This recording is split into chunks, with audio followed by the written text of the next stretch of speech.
This is my favorite poem. India.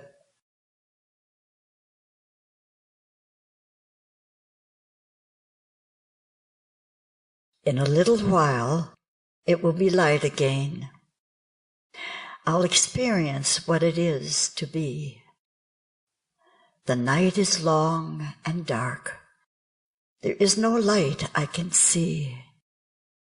Cramped in the fetal position, I chose this torture for me. She labors long among the sheets, trying to deliver this life for me. So thankful I could find her, she fulfills my destiny. I made a promise among the stars to follow the spiritual way. I knew there was a saint waiting that would hear me pray. Now I look up into the eyes of a caring, gentle soul, whose arms reach down to lift me up while her daily chores continue to roll. It isn't often we find the best way to start. Too many souls with reams of karma, all seeking to play their part. I was blessed to find parents with spiritual heart. When I look up through the shutters in this warm, simple Indian home, I hear familiar chanting that reaches my soul alone. For India is birthplace of the saints, whose mission is to serve our needs. Locked away in the soul, they can see the pathway home to reality.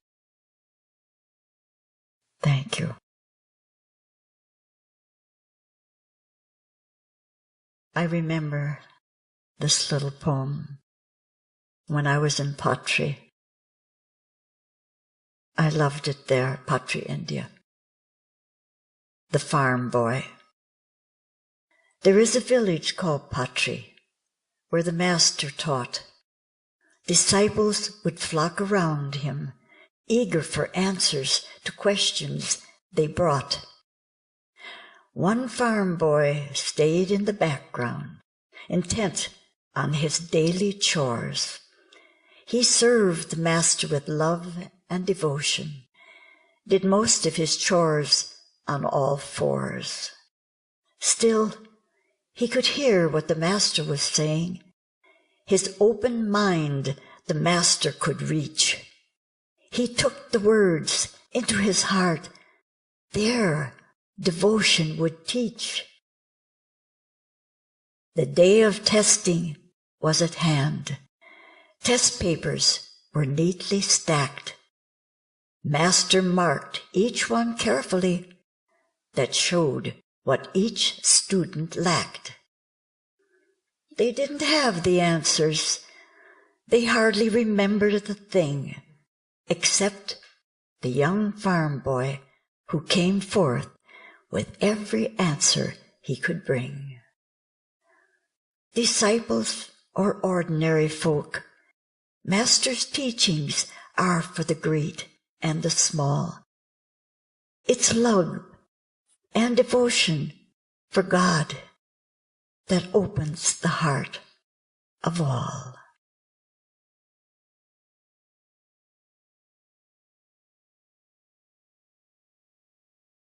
This is Consequences.